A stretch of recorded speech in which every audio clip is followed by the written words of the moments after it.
Hello everybody, in this video I'm going to show you how to use the new feature called AI Image to Video from Wondershare Filmora. So this allows you to create some videos using static photos, and it will generate a video based on a specific template that you choose. Now let me show you an example. So I've got here a list of all the different templates. So these are the ones that you can select. So I'm going to choose this one here, is the horror one. So if you want to use the horror one, click on create. Then you just need to drag a photo.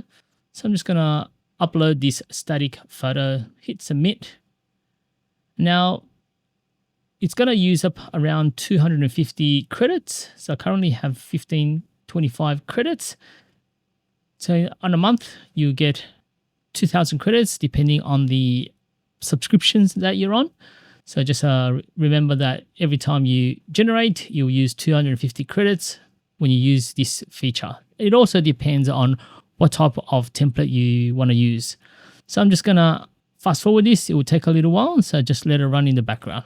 So I've sped up the video. It will take a little while to upload the video and then generate the new AI video. So when it's done, you'll see that here. So I've already got another previous AI video that I generated. Just select the default, just drag and drop the new video to the timeline. Okay, let's preview it. Okay, so this is what it generated, the horror, using the horror template. Now what I'm going to do is I'm going to drag and drop the other video that I used. So this is one that is called lightning. So it's just a lightning strike. Let's see. Obviously that's not my face. Not sure whether that's because I was wearing sunglasses, but that's definitely not me. So it must have picked someone else or generated another person. But let me show you one where you can use the prompt. So with the prompt, you're able to type something and tell it to generate a video based on that prompt. So I'm going to use the same photo, just drag and drop that photo. Now I'm going to use a prompt. I'm going to type in add balloons in the background and a dragon who eats the person. So that only uses up 40 credits, which is not too bad. So let's see what it generates. I'm just going to fast forward this as well. Okay, so let's see what it generated. I'm going to drag and drop the video they generated on the timeline. Just keep the project settings.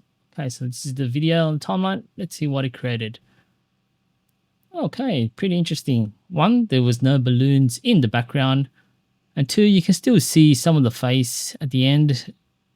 Didn't really eat the person, but I guess it'll be much harder to do. I'm just going to delete this little section at the back where it doesn't really make sense. So let's see now how this looks. Yeah, it looks a little bit better. You can see the dragon coming in, flying in, and just trying to take the head off.